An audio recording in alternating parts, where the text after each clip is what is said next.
সাহাবাই কেরাম আমাদের কাছে মাথার তাজ, তাদের সম্মান খাটো করার অধিকার আল্লাহ তাআলা আমাকে দেন। এ বিষয়ে কথা বলা যাবে না, এ বিষয়ে সম্মান সূচক কথা বলতে হবে, কোনো বেয়াদবি করা যাবে না। এর মধ্যে নবী করিম সাল্লাল্লাহু আলাইহি সাল্লাম বললেন, মান কুনতু মাওলাহু ফাআলিয়ুন মাওলাহ। আমি নবী যার অভিভাবক, আমি নবী যদি তোমাদের অভিভাবক হয়ে থাকি, আলীও তোমাদের অভিভাবক। সুবহানাল্লাহ বিহামদিহি। এই মাওলা শব্দের অনেকগুলো অর্থ হয় আরবিতে। যেমন আমরা বাংলাদেশে নামের আগে আপনারা বলে থাকেন যে মাওলানা অমুক। মাওলানা মানে আমাদের অভিভাবক, মাওলানা মানে আমাদের বন্ধু, মাওলানা মানে আমাদের পরামর্শদাতা। আলেম ওলামাদেরকে আপনারা মাওলানা বলবেন। একজন আলেমকে আপনি জিজ্ঞাসা করলেন আপনার নাম কি, আলেম তিনি নাম বলার সময় বলবেন না যে আমার নাম মাওলানা অমুক। আলেম তিনি শুধু নামটা বলবেন। আপনারা বরং যখন আপনারা প্রয়োজন মনে করবেন যে তিনি আমার সত্যি অভিভাবক, তিনি সুপরামর্শদাতা, এই জন্য ওনাকে আমি মাওলানা মনে করি। আলী রাদিয়াল্লাহু তাআলা আনহুর ব্যাপারে নবীজি সাল্লাল্লাহু আলাইহি সাল্লাম বললেন, আমি নবী যদি তোমাদের অভিভাবক হই, ফাআলিয়ুন মাওলাহু, আলীও তোমাদের অভিভাবক। সুবহানাল্লাহ বিহামদিহি। এই বিষয়টা নবীজি সাল্লাল্লাহু আলাইহি সাল্লাম বিদায় হজের লক্ষাধিক সাহাবায়ে কেরামের সামনে বক্তব্য দেওয়ার পর, সেই বিদায় হজ থেকে নবীজি সাল্লাল্লাহু আলাইহি ওয়াসাল্লাম ফেরার পথে মক্কা আর মদিনার মাঝখানের জায়গাতে নবীজি এই ভাষণটা প্রদান করেন। ইতিহাসে ঐতিহাসিকভাবে স্বীকৃত গুরুত্বপূর্ণ মানাকিবে আলী, আলী রাদিয়াল্লাহু তাআলা আনহুর জীবনীর ভিতরে সৌন্দর্য বৈশিষ্ট্যগুলো নবীজি তুলে ধরেন। আহলে বাইতদের গুরুত্ব নবীজি সাল্লাল্লাহু আলাইহি সাল্লাম তুলে ধরেন। সেই যুগের কেউ ঘটা করে নবী করিম সাল্লাল্লাহু আলাইহি সাল্লামের পরে ওই সময়টাকে কেউ ওই 18ই জিলহজকে মনে করে ঈদ পালন করেননি।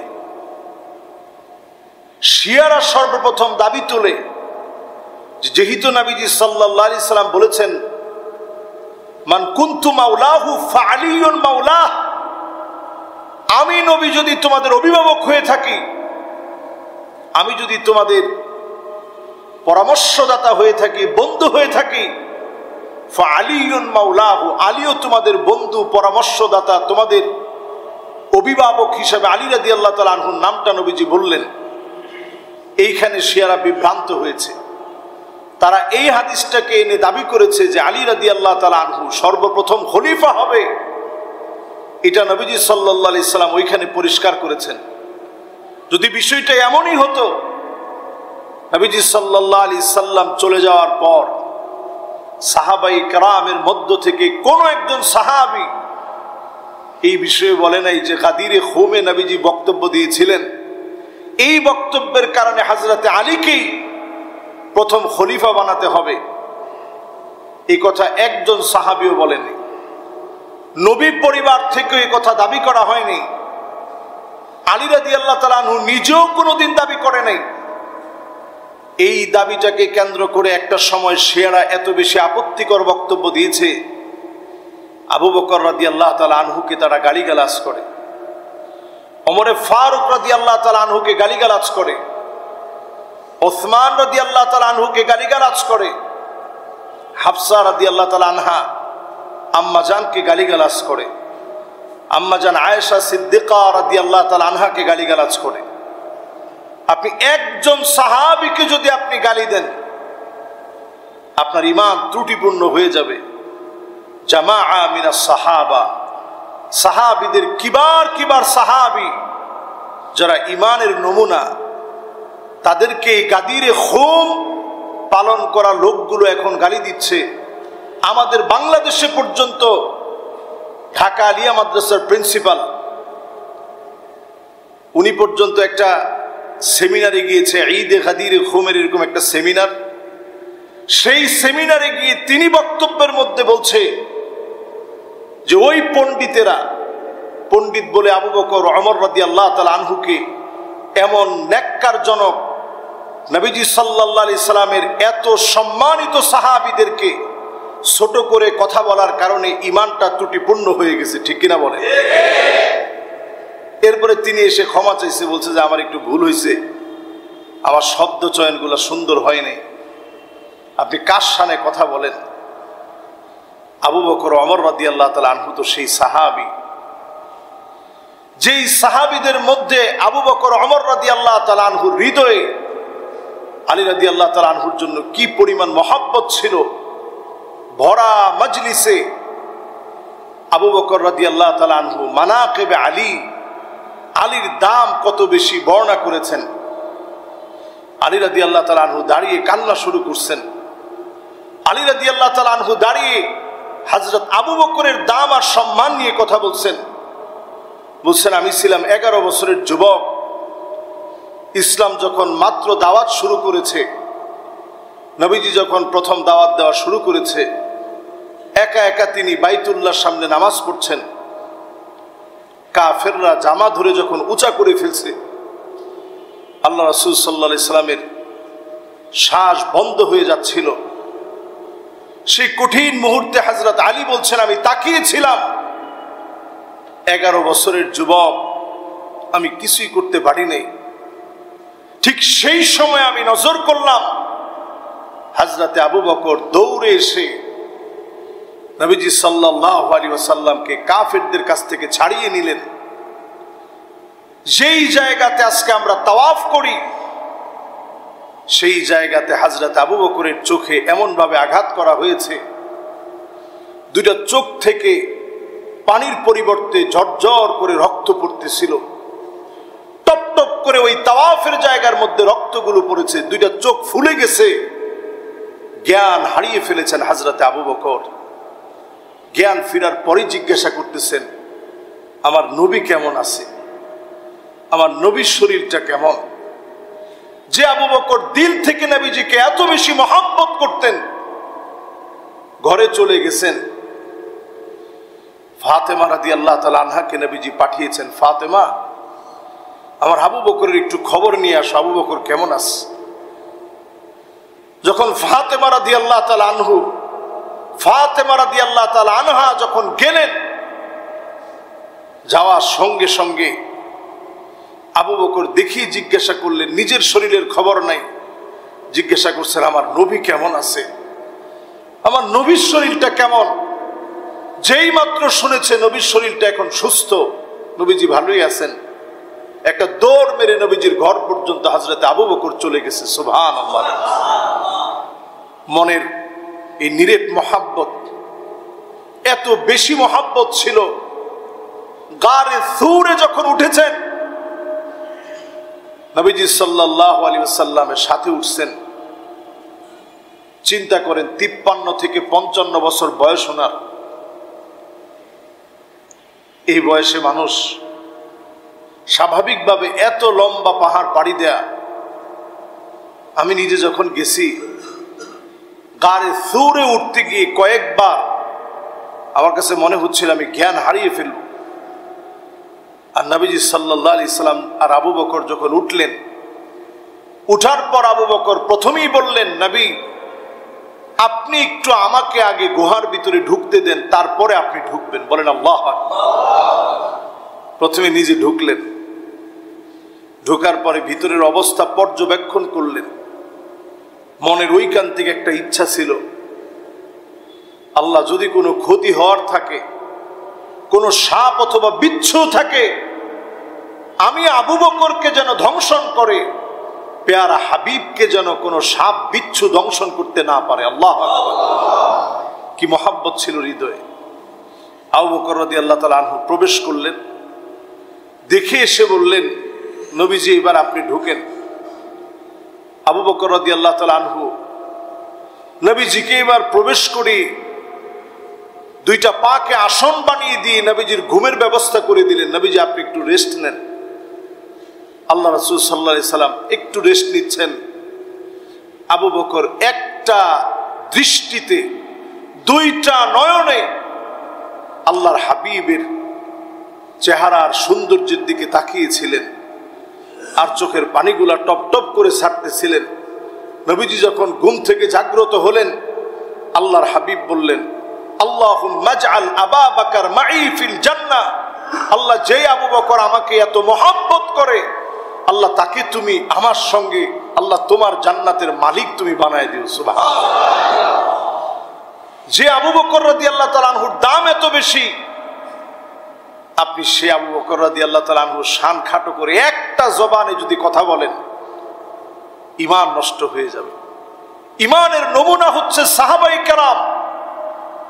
মুদ্দা উহুদিন যাহাবান, যদি আপনি উহুদ পাহাড় পরিমাণ স্বর্ণ দান করেন, সাহাবায়ে কেরাম কয়েক মুষ্টি গম অথবা চাল যে দান করেছে, ওয়ালা নাসিফাহু বলা হয়েছে হাদিসের ভিতরে, ওই কয়েক মুষ্টি গম অথবা আটা অথবা সামান্য চাল যে দান করেছে, অল্প কয়েকটা খেজুর দিয়েছে, আপনি উহুদ পরিমাণ স্বর্ণ দান করলে সাহাবায়ে কেরামের কয়েক মুষ্টি ওই গমের সমান, ওই চালের সমান হবে না।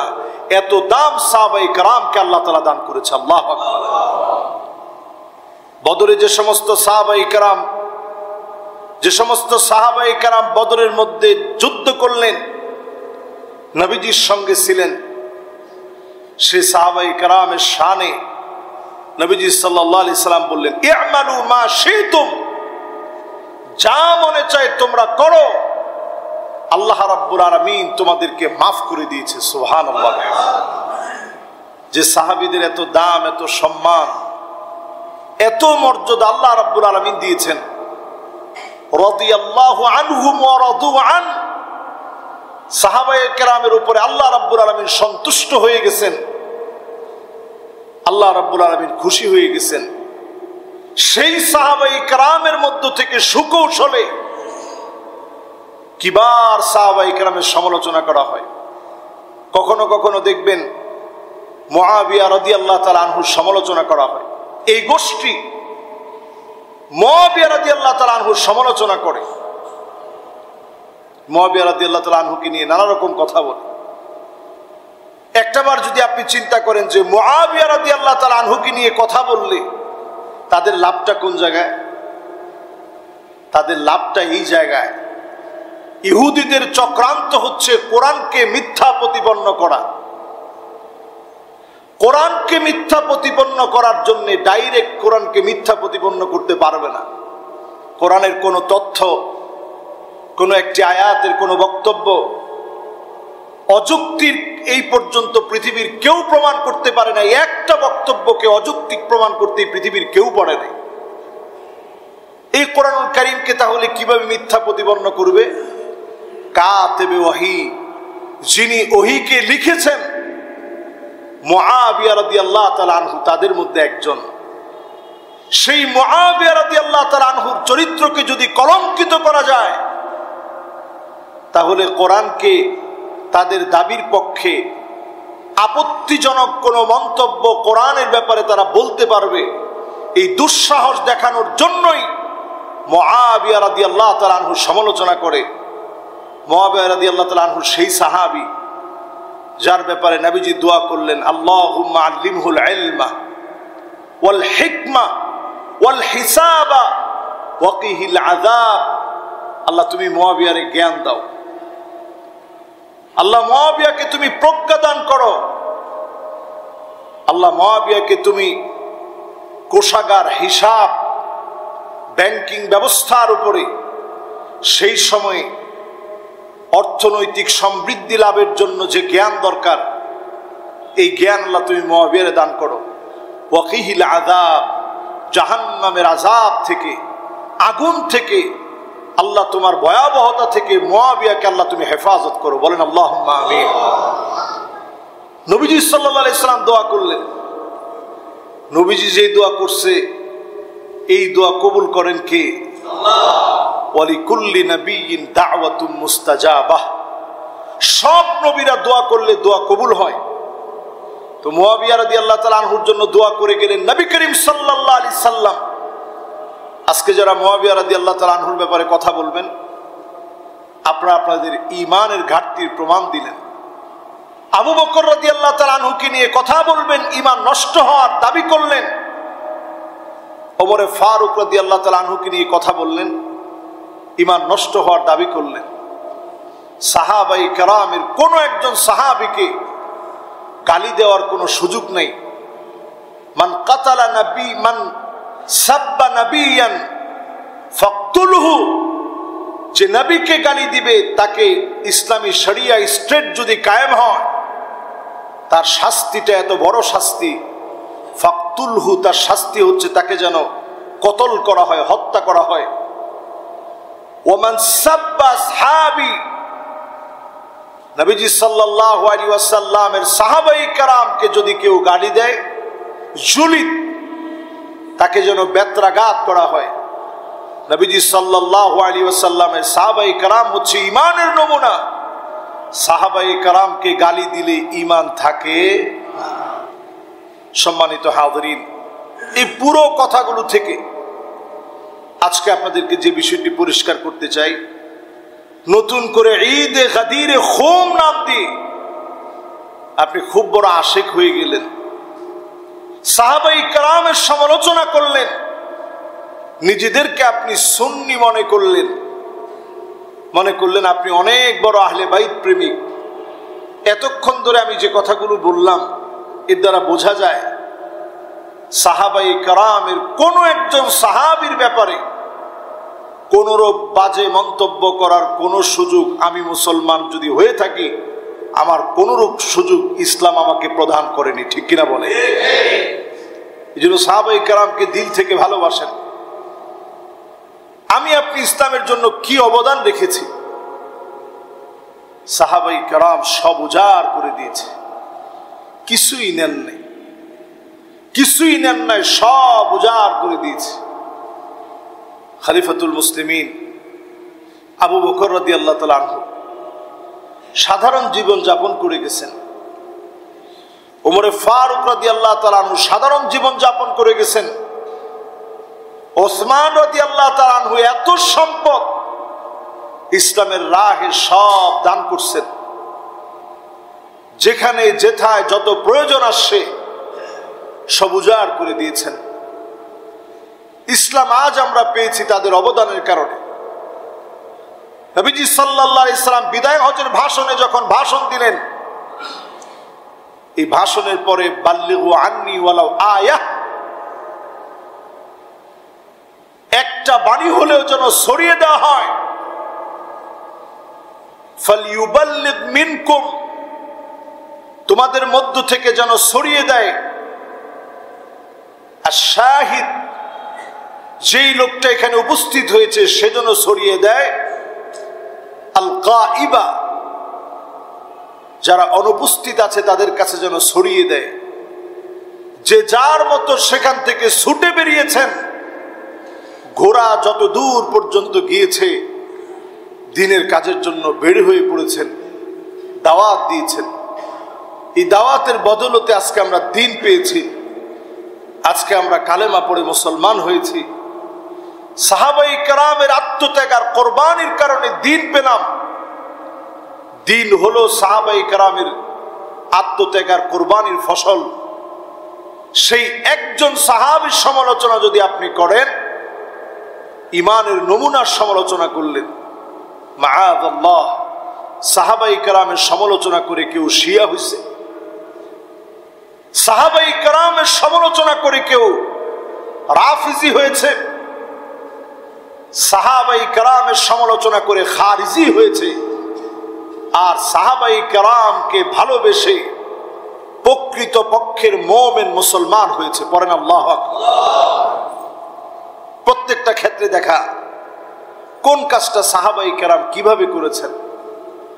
সাহাবায়ে কেরাম নবীজিকে এত ভালোবেসেছেন, হাজত আসে নাই।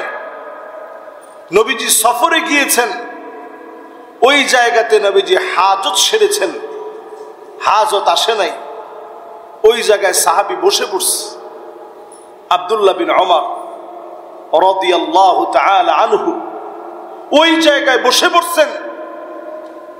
প্রশ্ন করা হয়েছে, আপনি যে বসলেন আপনার কি হাজত আসছিল? বলছেন, না, আমার হাজত আসে নাই। পেয়ারা হাবিব ওই জায়গায় হাজতের জন্য বসছেন, এই জন্য আমিও ওই জায়গায় হাজতের জন্য বসে পড়ছি। সুবহানাল্লাহ, আমার হাজতের দরকার নেই। নবীজি যেই কাজ যেথায় যেভাবে যখন করেছেন, সাহাবায়ে কেরাম সেটাকে কুদওয়া বানিয়ে নিয়েছেন, অনুকরণীয় অনুসরণীয় বানিয়ে নিয়েছেন। সেই সাহাবায়ে কেরামের অনুসৃত রেখে যাওয়া পাথেয় পথ, পরিক্রমা, বিশাল কষ্ট, মুজাহাদা, এগুলোকে অস্বীকার করলে ঈমান থাকে না। নবীজি সাল্লাল্লাহু আলাইহি সাল্লাম লা তাসুব্বু আসহাবি বলে সতর্ক করে গেছেন, খবরদার আমার সাহাবীদেরকে গালি দিও না, আমার সাহাবীদেরকে ভালোবাসো, গালি দিও না। হযরত ওমর ফারুক রাদিয়াল্লাহু তাআলা আনহুর জীবনের দিকে তাকায় দেখেন, নবীজির কি পরিমাণ ভালোবাসছেন। অনুমতি নিয়ে একদিন ঘরের ভিতরে প্রবেশ করছেন। ঘরের ভিতরে প্রবেশ করার পর নবীজির পিঠ মুবারকের ভিতরে ঘুম থেকে উঠছে দাগ পড়ে গেছে। চাটায়ের দাগগুলা দেখা মাত্র হযরত ওমর বাচ্চার মতো কেঁদে ফেলছেন। রোম পারস্যের শাসকদের কি এমন আছে, তারা দুনিয়ার সামান্য শাসক, এরা এত সুখ শান্তি করে, আর আপনি এত কষ্ট করেন, আপনি এত কষ্ট করেন, ঘুম থেকে উঠছেন, পিঠের মধ্যে দাগ পড়ে গেছে, আপনি এত কষ্ট করেন নবী। সঙ্গে সঙ্গে নবীজি বললেন, ফালাহুমুদ দুনিয়া ওয়ালানাল আখিরাহ। নবী, আমি চাটায়ের মধ্যে, নবীজি বলতেছেন, আমি চাটায়ের মধ্যে শুই, ঘুম থেকে উঠলে আমার পিঠের ভিতরে দাগ পড়ে যায়, কিন্তু ফালাহুমুদ দুনিয়া, তাদের জন্য শুধুমাত্র দুনিয়া, ওয়ালানাল আখিরাহ, আমাদের জন্য আল্লাহ রাব্বুল আলামিন আখিরাতের দুয়ার খুলে রেখেছে। সুবহানাল্লাহ, কি মহব্বত চিন্তা করে। সামনে এসে এত বড় বড় সাহাবী নবীজিকে এসে বলতেন, ফিদাকা আবি ওয়া উম্মি, নবীজি আপনার জন্য আমার মা বাপ কোরবান হয়ে যাক, আমার মা বাপ কোরবান হয়ে যাক নবী আপনার জন্য, আপনি যেটা বলবেন আপনার জন্য কোরবান হয়ে যাক। সাহাবীর হাতে লিস্ট দিয়েছে, দাওয়াত পত্র দিয়েছে কাফেরের কাছে দাওয়াত দেওয়ার জন্য। সাহাবী জানে এই দাওয়াত পত্র দেওয়া মাত্রই গর্দানের মধ্যে ছুরি চলবে, কিন্তু এক চুল সাহাবী ভয় পায় নাই। নবীজির অর্ডার মানতে গিয়ে যদি আমার জীবন চলে যায়, আমার জীবনটা ধন্য হবে। আল্লাহ, সাহাবী চলে গেছে। যেই মাত্র দাওয়াতের পত্রে লেখা দাওয়াতগুলো যখন দেওয়া হলো, পেশ করা হলো, তরবারি বের করে যখন মাথার মধ্যে উপর্যুপরি আঘাত করেছে, রক্ত যখন ফিটকি দিয়ে বের হচ্ছে, সাহাবী দুইটা হাতের মধ্যে রক্তগুলো এইভাবে নিয়ে নিয়ে চেহারার মধ্যে লাগাচ্ছিলেন আর বলতেছিলেন, ফুস্তু ওয়া রাব্বিল কাবা, ও কাবার মালিক আপনি সাক্ষী থাকেন, আমি বিজয়ী হয়ে গেলাম। রাসূলুল্লাহর দাওয়াত দিতে এসে, কালেমার দাওয়াত দিতে এসে আমি শহীদ হয়ে যাচ্ছি। আল্লাহ, এই হচ্ছে সাহাবায়ে কেরাম। সাহাবায়ে কেরামের আজমত, সাহাবায়ে কেরামের সম্মান আপনার কলিজার ভিতরে যদি না আসে, আপনি গোমরাহির ভিতরে পড়ে যাবেন, কখনো কখনো ঈমান নষ্ট হয়ে যাবে। সাহাবায়ে কেরামের মহব্বতের নাম ঈমান, সাহাবায়ে কেরামের শত্রুতা পোষণ করার নাম কুফরি এবং পথভ্রষ্টতা। সাহাবায়ে কেরামের মহব্বত যদি হৃদয়ে থাকে, এটার নাম ঈমান। যদি সাহাবায়ে কেরামের অসন্তোষ, দোষ ত্রুটি আপনি খুঁজে বেড়ান, এটার নাম পথভ্রষ্টতা। আল্লাহ রাব্বুল আলামিনের কাছে আমরা পানাহ চাই। এই যে ফিতনা ফাসাদ এখন চলছে, এগুলো অনেক সময় আপনারা দেখবেন, আপনাদের নজরে আসবে, আপনাদের কাছে মনে হবে আসলে তো বিষয়টা মনে হয় এরকম। এই যে শয়তান ধোঁকা দিয়ে আপনার ঈমান ধ্বংস করছে। এই জন্য আজকের এই জুমাতে যে কথাগুলো বললাম, সাহাবায়ে কেরামের জীবনী পড়ে দেখেন, পুরাটা জীবন রাসূল করিম সাল্লাল্লাহু আলাইহি ওয়াসাল্লামের জন্য উৎসর্গ করা। মুসআব বিন উমাইর এমন একজন সাহাবী ছিলেন, এরকম ঘটনা বললে কয়েক জুমা যদি বলা হয় শেষ হবে না। এমন একজন সাহাবী ছিলেন, দামি দামি আতর সেই যুগে ব্যবহার করতেন। স্বাভাবিক আজকে আমি একটা আতর ব্যবহার করেছি যেটা কাবার গিলাফে ব্যবহার করা হয়, দেহনিল উদ বলে এটাকে। এই দেহনিল উদটা এত দামি হয়, গলিত স্বর্ণ যেমন দাম, এর চাইতে কম দাম না। 1 লিটার আতরের দাম 1 কোটি টাকা। সুবহানাল্লাহ। কেন সুবহানাল্লাহ বলতে বললাম? এই জন্য সুবহানাল্লাহ বলতে বলছি, এই আতরটা হয় আমার বাংলাদেশ। আলহামদুলিল্লাহ বলেন।